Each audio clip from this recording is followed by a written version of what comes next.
Hey everybody, it's me, Jonathan from Enlighten Up. Today I want to make a video.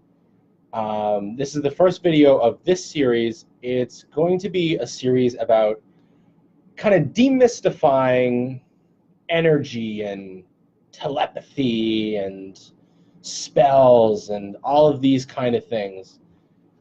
Basically, what I want to do with this series is I want to, as fast and to the point, but still as effective and conducive as possible to explaining energy for the people who are new to it, and even for some of the experts who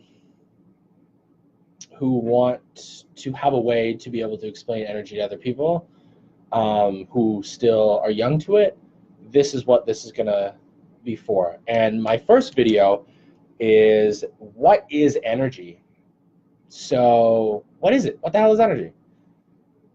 I talk to people a lot as of recently, and I have been, about the subject of energy, just talking about what I do as a psychic. And I often get the response like, what?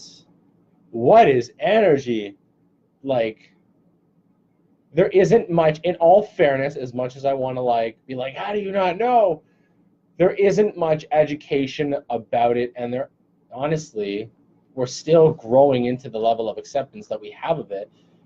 So that's okay for a lot of people who don't know what that energy is. But so what energy is basically is, so there's a lot of different names for it. First of all, like Reiki, source energy, karma, tons and tons and tons of different names. But ultimately, what energy basically is just I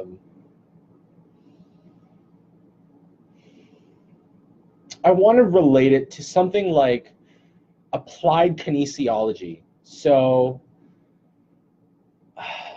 let me move it actually over to Albert Einstein's example. I'm not a physicist. I don't know too much of this stuff, but I know enough to know that there's valid work and valid ideology behind the E=mc² thing. Basically, everything, energy, everything has an energy stamp. Every single thing, even things that are dormant or seemingly inanimate, like this paper, all of that has energy stamps. Everything.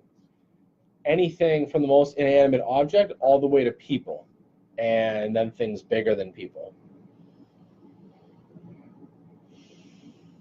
That energy is determined by, it starts off by default, like whatever it was you were born into or predetermined to be born into, whatever form. Let's say you're a tree and you became this paper. This paper, if it's still actually relatively close to its origin of the wood that it came from, like the tree that it came from, if you have enough paper, you might actually feel, for people who are energy sensitive, you might actually feel the energy of like earth, like an earth tone to paper, right? And then all the way to the other end of the spectrum for something like people.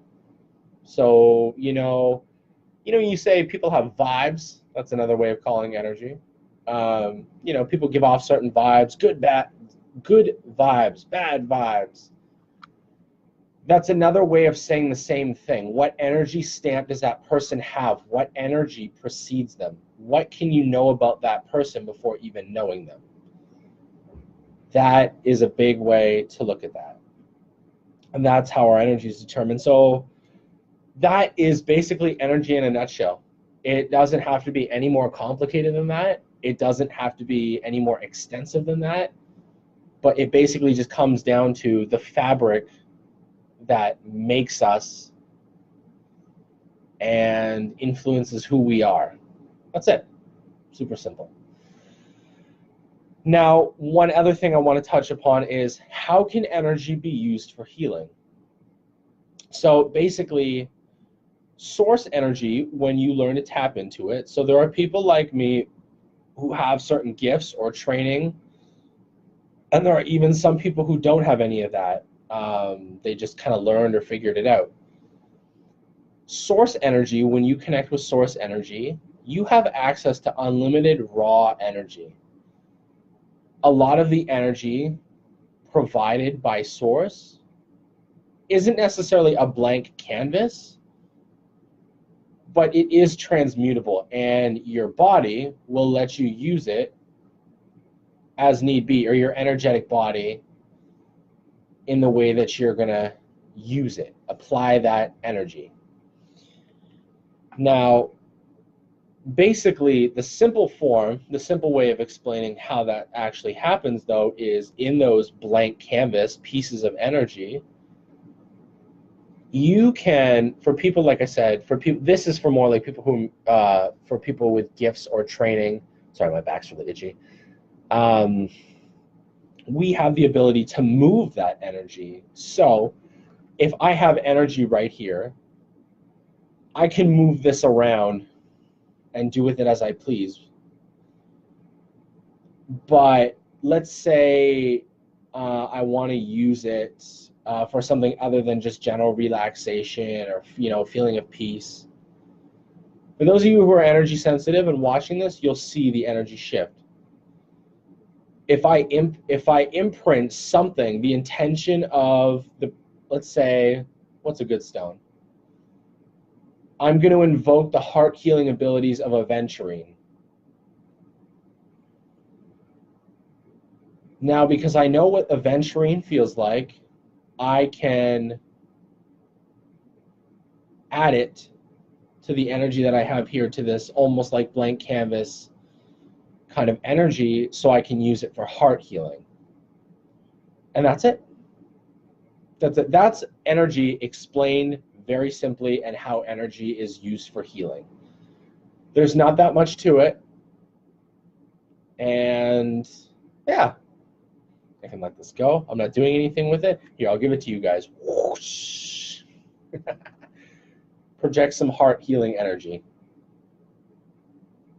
You feel it like a little radiator, just right there. Put your hands up to the screen if you want some.